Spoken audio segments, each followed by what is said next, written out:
The all-new Porsche Panamera, the all-new generation, is right behind me, and we'll join the world premiere for you here on Autogefühl, your #1 resource for in-depth car reviews and your #1 community to discuss cars with Thomas. So behind me, already the right color. We on our channel we have the running gag, but it is Thomas Blue, because I like those strong blue colors. And what we can directly see in the design, look at the front hood. There's this new kind of form, power dome, so a very accentuated form. This is a clear difference. And also the headlights have been redesigned. They are sharper. The ones before they were clearly rounder in that form. And this one here is, by the way, a 4S. And next to us we see another model in another color, in gray. This will definitely be also a very well-selling car. And this one is the Turbo. It says in the rear.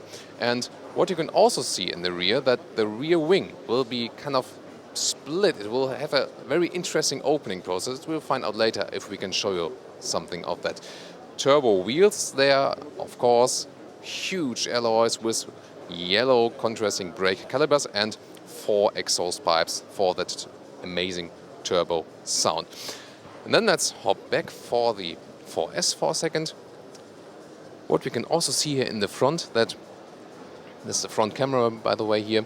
Everything is more a rather stringent and horizontal design. So the whole front part has been redesigned, and beneath all of things is a new all aluminum chassis, so that will reduce weight of the car for sure.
And now a closer look at the rear end.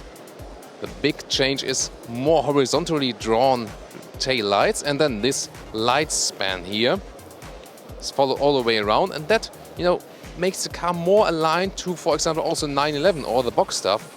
Before, the Panamera was standing out a little bit more. Now they got a clear, harmonic design for all of the models. And what we can see as well from the shape, this kind of X style, which was a lot of criticized before, is gone.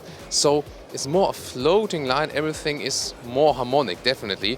And some of a lot of guys have criticized the design before, said this was the ugliest Porsche ever. I think that is gone now. So I'm really pleased with the new rear, definitely. Also the strong shoulders we see here, that is beautifully done. And it's really more like a 911 long wheelbase in that design, but I think it's exactly what they wanted to achieve. I'm not sure if that will be activated later on, but we can see here already that will be a very funny opening mechanism. Here, this is the split, the rear wing. It will kind of like move to the left, move to the right part, and then there will be a rear wing below that. So also a new solution here. Panamera Turbo, this version here, this is the top version. There will be the V8 with 550 horsepower, also a V6 and the lower, the non-turbo V6 with 440 horsepower, and also a V8 diesel reintroduced with 422 horsepower. That will be the engine choice, and we already heard there will be 2 plug-in hybrids, and I think that can only mean one with petrol and one with the diesel. Here in the turbo version, again here a close-up at those massive exhaust pipes, where there's a blend around it, but you see the diameter on the inside is really that huge already. There's no diffuser style. Well, don't look at that one. That's here for the world premiere. That will be removed later on. But of course, a really massive stance. And I think the new rear is that thing where this car, the all-new Panamera, really gained a lot. And the turbo version from the front, you see here again, really low sitting for a sedan. Massive front spoiler and big air intakes. Of course, the LED lights are also introduced now. Optionally, you see those different, so 1, 2, 3, 4. We've seen those setups, this styling already in the Porsche Boxster, for example. Here again at the hood, you can see this strong accentuated lines. And what is really special, well, I have mixed feelings about it, because what you see here, it almost looks like with a play of shadow and light that it would be a different color on the inside than here on the outside. It's not the case, but it looks like that. And I'm not sure if that is really a clever choice. So I was at the first time a little bit irritated by those very strong lines, because you see, it mixes up the color a little bit. But I want to hear your opinion of that one, of course, in the comments. The Panamera, by the way, the first generation, is now about 7 years old, so it was time for a change. The car life cycles at the moment 7 to 8 years. And well, now in 2016, the new generation. Porsche was criticized before, if you can combine driving a sedan and, a Porsche, a 4-door sedan. But it's actually possible. And I've, of course, driven the old generation, and it's still a very sporty feeling. And this new generation here already has scored a record lap at the Nürburgring. So they want to prove that, of course. Riding-wise, there will be a new air suspension available, and I've also heard that there will be this anti-curve tilting, which we've seen in the Audi SQ7, that you don't have the big curve tilting then for such a heavy car, that is electromechanically reduced to hold the car steady.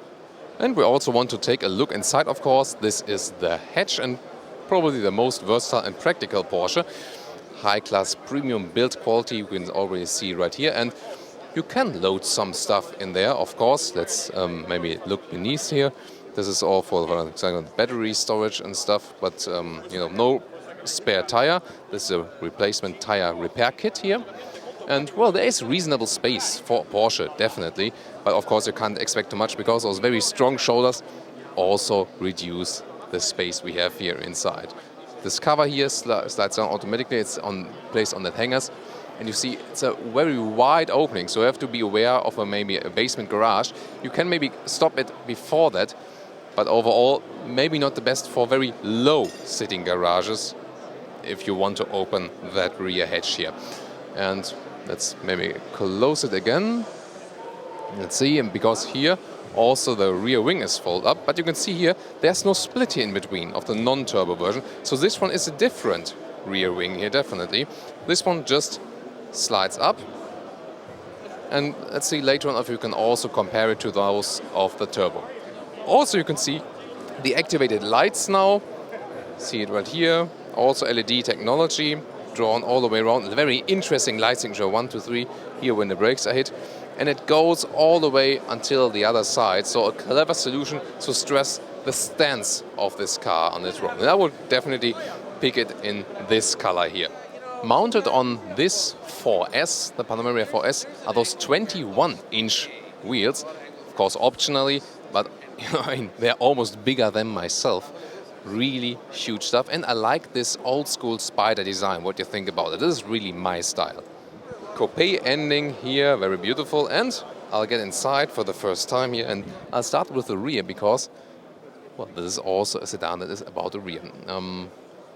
Well, I'm not sure how tall the one is sitting in front of me, but you can see here for the knee space. I'll have to check how tall the driver is. Of course, the Panamera is not a space wonder, but it's not the only Porsche. Of course, you can do it in the Cayenne. We sit with adults here in the rear, but the only Porsche non-SUV where you can do exactly this. Headspace-wise, well, there's just a little bit left, because here we also got the inbuilt panoramic roof. You see it's split in between, and this will be an electric shade. I cannot close it from here with my hand. Maybe I can check it here in the middle console, and that is also new. 2 single seats here in the rear. And let's see if we can, here for example, we can change the vent function. Wow, so you don't do it like say here, you do it electrically and then it gets changed on the inside here. Very interesting, and I think a little bit over-engineered. So here you can change where the air in the vents should be coming from. Then good quality here from this. So you can not only do it with a touch, you can also use this lever here and clicks right here. Nice clicking sound as we are used from, so you can control the temperature, and also seat heating is available and seat cooling also for the rear seats. But that's again never from series equipment. When those show cars are on stage here, they put everything in there that is available, and that is the button for the shade behind me. I can press it again so you don't get less sun from the rear. Everything really electronically. Let's see what we can do here in the middle part maybe. See if we can open it there somehow. Or maybe it is even electronical. I'm not quite sure about that. Doesn't look like that. Yeah, there it is. My cameraman Thomas is the master. Here, that is, well, shallow beverage holders, but you can move them up a little bit and then they're a little bit taller. So that is the secret behind this one. And then let's see what we can flip on the middle, maybe for champagne. There for some space. And well, there's no hatch here, but maybe we can even flip the seats. I have to get out for that one first. Interesting is that the rear seating position is also really sports car-like. It almost feel like I would be in a kind of ring taxi. Also the head restraints, you have this round form. But really, you know, when I'm leaning back, there's not much head space left. But then again, you have to think about, you want to keep this very harmonic roof line, of course. So I'll see if I can flip anything, but it doesn't seem like it. So no flipping of the seats available here. I think it also wouldn't be fitting as we have integrated headrests also in the rear. I'll make a freeway, so you can take another look yourself into the rear at the seats. Inevitable genuine leather, and I'm not sure if there are other options available. I have to check the configurator. As soon as it's online, always consider the local price list of your market, of course. Contour structures on the seats, and you see very broad seats for a rear compartment, definitely. And you know, to make it a little bit more practical, we also have a hanger for your jacket. I will soon show you that one. There's the hanger for your jacket. So you can also use it for your business style. And now the front interior, a totally new steering wheel, and that was really necessary because the old one looked really old school meanwhile. I can also show you some shots of the old interior that you can really compare it, how it was in the previous generation, because earlier that night, today we could drive the old Panamera, so look at that. And then here again at the new one, this sporty steering wheel with the gaps inside, that is, you know, really modern style. Also with glossy structures at the columns. This is a fixed key. Usually you would put it in there. I think that should still be available, but optional with keyless, but you turn it then. A little bit strange. Why don't they put a start-stop button, you know, a very hot start-stop button on there? And then I'll take a seat here also in the front. By the way, here inside of the doors with carbon style in this 4S car and glossy black structures. I'm not too keen on that one because they collect fingerprints. But they're here for those ones, and also for the console there will be different styles available, aluminum and also wood, of course.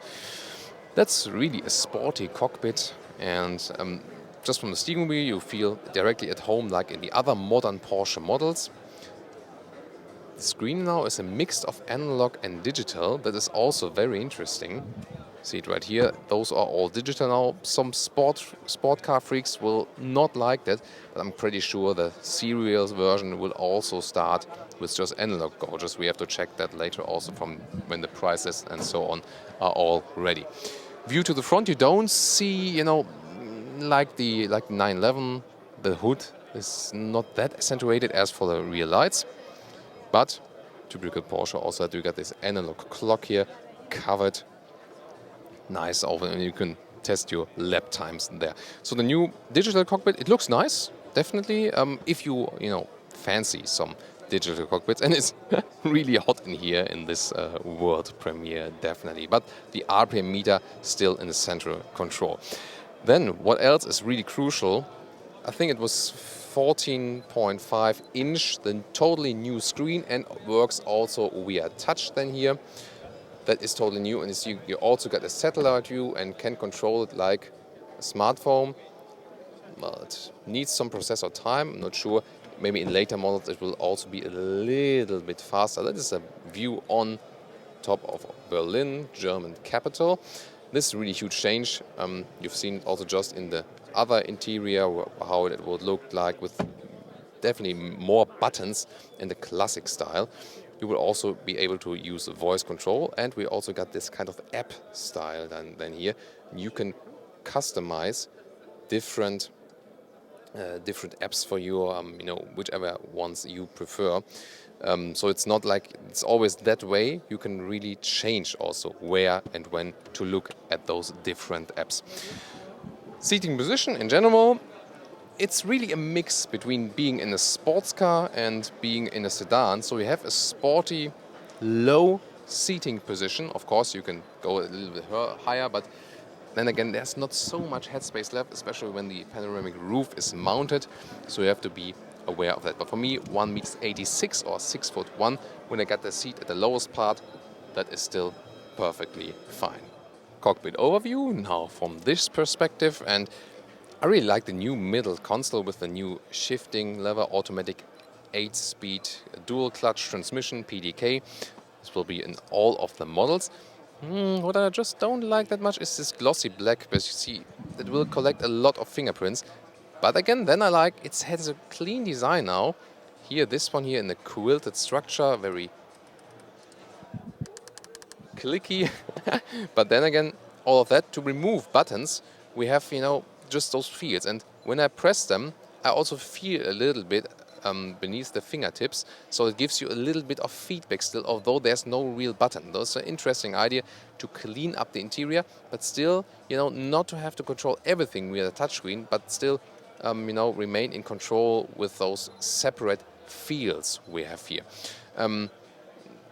What would be missing here would be the drive selector you have seen in earlier models or also in the old Cayenne, and that is, like we've seen recently in the Boxster, moved up to the steering wheel now on the left part here. And that is the drive selector now, for example, normal, sport, sport plus to draw back the stability control, or individual just to set individual models. And then you can really very fastly change the individual driving modes here at the steering wheel. But usually for normal city driving, you just keep in the normal mode, and you still always have enough power, of course. As I said, even if you just go for a V6, you can be sure it will be very fast. Now, I'm really looking forward to the plug-in hybrid models, definitely. A little bit more to this screen here. For example, the climate function. You can change so much here, and there again the question is it maybe a little bit over-engineered if you can change all that, and does it maybe annoy you a little bit when driving the car? So I would have maybe wished a little bit easier solution. It looks great what you can change here, it looks like a computer game, but is it really suitable when driving the car? You can maybe doubt that. Sound system, here we got the optional sound system, the Burmester sound system. We cannot test it right now, as everyone will maybe wants to take a look at the car. Then here, big beverage holders inside for 2 different sizes. And what else? It should be the middle armrest. Let's see how that one... That's again, second time. Yeah, here at the left part there, the middle armrest pops up. A little bit strange here as well, how they sorted it out. USB slot in here and 12-volt power supply. And of course, as we expect from Porsche, covered in cloth here with a nice build quality. And also if we try to move the armrest, everything is really fixed. But I mean, for a car that costs at least 100,000 euros or dollars, we can also expect that premium quality.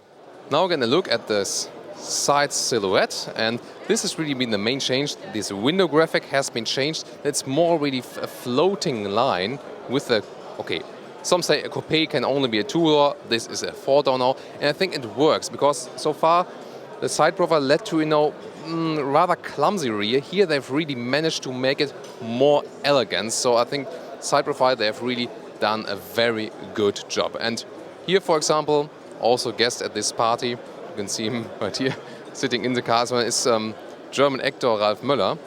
Maybe we can also have a small chat with him, what he thinks about the new Panamera quite soon. Here again, also want to stress another detail. We have seen it in the blue car as well, contrasting with the door handles. A nice idea to have some chrome application here on the inside. And we can also take a look at those turbo alloys.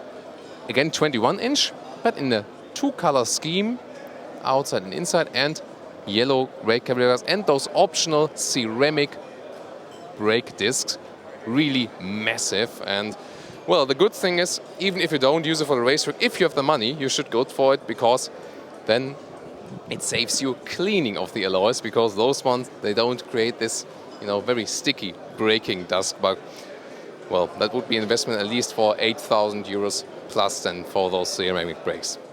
And there it is, Ralf Möller. Hello, it's Thomas from Autogefühl. Yeah, hi. fantastic. So what do you think about the all-new Panamera? It's a fantastic car. It's also for a guy who is 6'5", and 275 pounds. So I feel really comfortable in it. Yes, it feels like a real Porsche. Yeah. Would it be your favorite Porsche, or are you more like a 911 or a Boxster guy? I have right now the Panamera GTS. It's a hard question. I mean, I live in California, I live in Santa Monica. I mean, the turbo convertible is also a fantastic car. But for myself, I would say that would be the car I would, it's a day-to-day car, it's sportive, it's great. I mean, I'm really, really surprised. I haven't seen it. It's also for me, as an ambassador from Porsche, the first time that I see that car, and I'm really happy what came out of it. So with the first generation, a lot of people say, the rear is quite ugly, it's like really has like an egg form. Now they've redesigned the rear, so as you already own one, what do you think about the change they've done here in the rear? I mean, the first one, don't forget, it was the first one, and it was, I like it still also. It's a great car, but of course, you have a new generation, then you come up with something, what makes it. It was a good saying I heard an hour ago when they introduced this fantastic car, that they say you see more Porsche in it, and that is what you feel. It's for me like a combination from a turbo cabrio with a limo. So I feel like, I feel more if I would like sit in a Carrera in a 911. So I have both now. And maybe if we have some Ralf Möller fans here from our viewers, maybe what's your next project we can see? I'm doing a movie, we started it already, it's called Eyes with Alec Baldwin. It's an action movie. Chuck Russell is directing. And I continue shooting this film in November, because if a movie called Eyes, what we need? We need snow that we don't have in the summer. So we worked a couple of days because Alec Baldwin is shooting another film by end of this year. So we got him for some scenes, and then the rest I will cover, no problem. Okay, thank you very much. Okay. Absolutely. Good. So that was Ralf Möller, obviously already a Panamera driver, and he obviously likes it. What about you?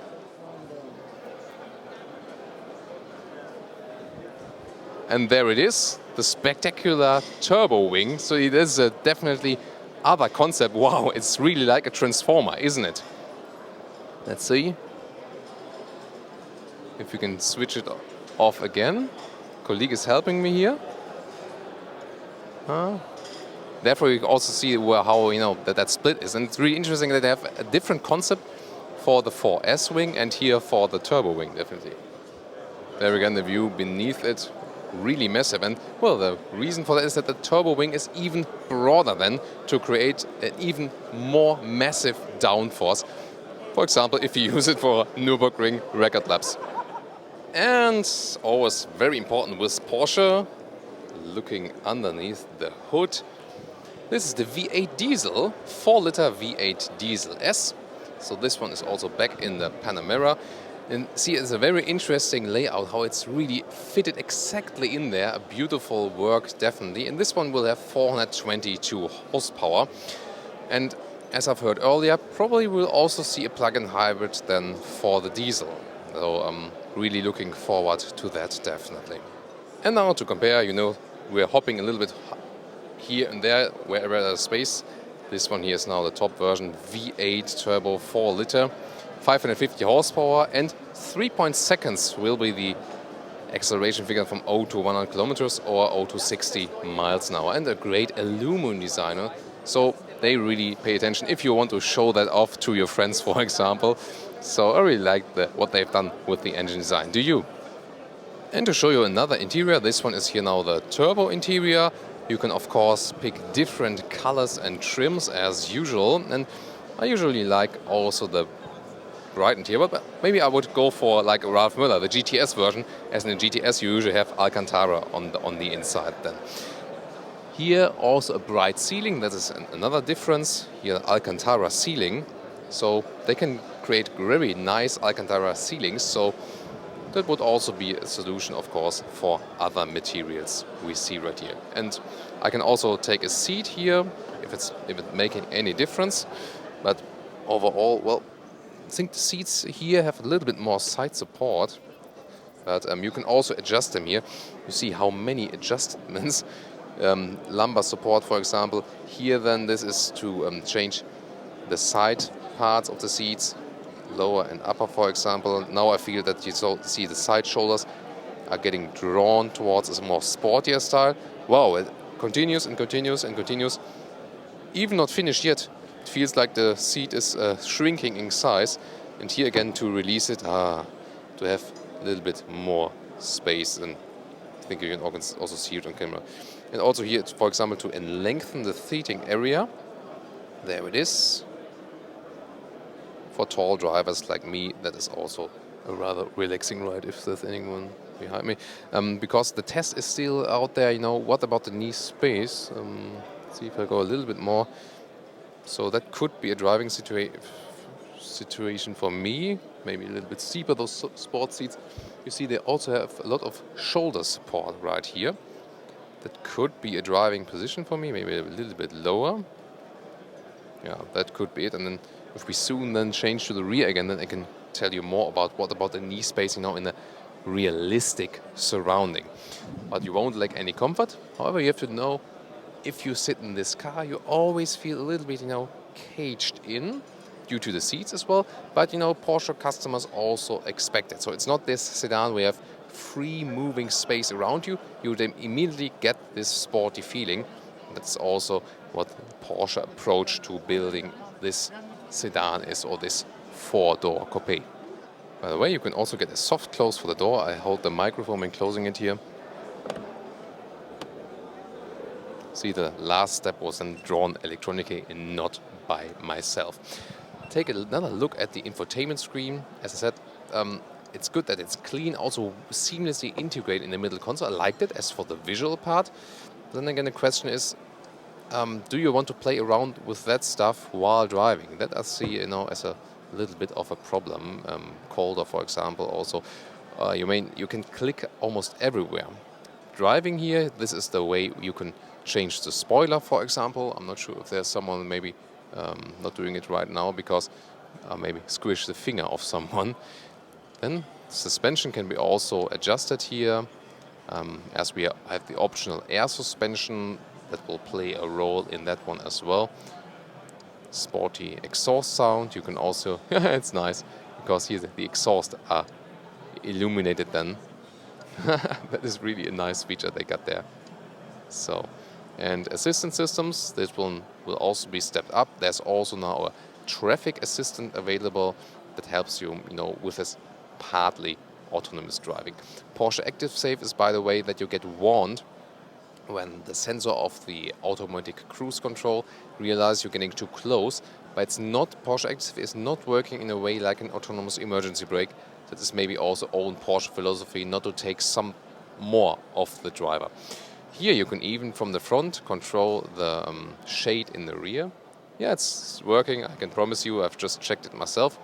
So maybe if you're a chauffeur driver, then you can also control it from the front. It's German style now, special for German viewers today, but I can explain to you that this is for example seating, light and vision. You can deactivate the rain sensor here, for example, or also change the interior light. See the brightness, for example, of the interior light. You can change it here around, but here we cannot see it that much. Then there's also the split screen. Good idea from my cameraman. Again, you see I have always to see two people. There's a visualization about the light changing. And we'll see this app view. If we maybe check the weather.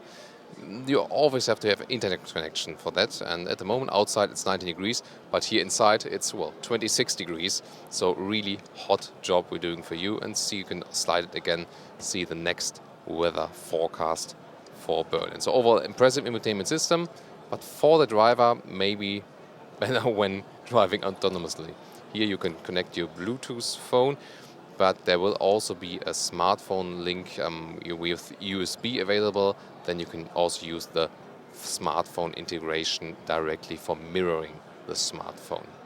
And Lars Kern, Porsche Works driver, he knows best about the driving dynamics of this all-new generation, because behind us, this is this prototype car that scored the record lap on the Nürburgring. I think he scored, it was 7 minutes 38, wasn't it? Exactly, 0.4. That was the time. And I mean, that's, for a four-door sedan, as you take it, is really an incredible time. And how would you compare the driving experience to other models, to pure racing cars, for example, to a GT3 or for example like that? The car is pretty easy to handle. It's really well balanced. I mean, you cannot really compare it to a real sports car like a GT3 because it's so much more luxury and it's a lot more heavier. So you have to focus on how it is, and a 38 on the Nordschleife, it's faster than a Cayman GT4 at the moment. So it really shows the capability of the car and how sporty it is. And I was really impressed by how the car handles, especially in slow corners, because in fast corners it's for sure, it's always good to have a long wheelbase, but it always gives you problems in slower corners. But with the rear axle steering, it helps you a lot with the balance in slow corners, and it makes the car really agile. And I was really impressed by how it handled, like in the slow corners. That's a very good aspect, because the all-new generation of the Panamera will also get the rear axle steering. We, for example, know that from the 911 Turbo S, and as you just said, especially helps also in very fast corners then. And when you drive slowly, it's exactly the opposite side where the wheels are steering. When you drive faster to get more stability, it's the same direction where the wheels are steering. And there's also one special function here. We've already experienced that in our test drive with the Audi SQ7, this anti-curve tilting function. It's named a little bit different here. So what about this function, and how did it help you with your record lap? It helps you to keep the car in balance. You can really feel, because they gave me some cars also without the systems, and it makes a really huge difference. Especially in the fast corners, it helps you to keep the car in a good line, and not to go into understeering, which is quite normal, or would be quite normal in such a big car or such a heavy car. So these systems help really a lot. So will you also be able to score a record lap in the Panamera shooting brake that is to come, maybe? Yeah, I think there shouldn't be a big difference between the standard Panamera now and the shooting brake, because there will be no big weight difference. But I don't think we're going to do it again, because it was a one thing, and we wanted to show how sporty the car is. To show how good it handles, because you just jump in, you do a lap, and that's it. I think everybody will love the car, and yeah. And maybe as a final question, what comes to you as a racing driver as well? Electrification, it's all the way, Formula E. What do you think about it, as a racing driver from a racing perspective, and how will you cope with a changing situation in automotive development? It's quite an interesting question. I'm thinking about this quite a lot, but especially with the 918, we've had it the first time, and I was quite skeptic at the beginning, and loved it at the end, because you have immediate torque, and it's quite lovely to have it outside of the or at the exit of the corner, just to floor the throttle, and the car just goes. So I think if it's used well, and if it's used as a performance part, it's also for us, it's just a lovely thing. So, thank you very much, and maybe one day we see Lascan scoring a record lap in the Panamera plug-in hybrid. Let's see. All right, that was our review here, the static review from the world premiere. And see, well, it's red light on my face. It's not because I'm blushed, or maybe, well, but maybe it's because this is really already a racing feeling here for a four-door sedan. So I hope you liked our insight from the 4S and also the Turbo, exterior and interior, and also our special interviews. I want to hear your opinion, of course, of the all-new Panamera. My personal conclusion is I'm not so sure about the new front with those, lines that change the color a little bit. But I'm really pleased with the side profile and the rear. I didn't like the Panamera in the first generation as for the redesign. Now I do like it, and I also appreciate comfortable sports cars. So that would maybe also be an argument for me. Interior-wise, great from the design, totally seamless. It needed an interior update. And however, I'm not sure if it's a little bit over-engineered, because there are just too many functions. But if you start with the lower trim levels, you can maybe also reduce that a little bit. And finally, let's take another look at the old Porsche Panamera, the first generation, because we filmed that one from the outside as well. There you can again see the differences, how it looked before, and to close the pictures with some beauty shots of the new one. Thanks again for watching Autogefühl. We'll see each other at our next full review, I'm quite sure.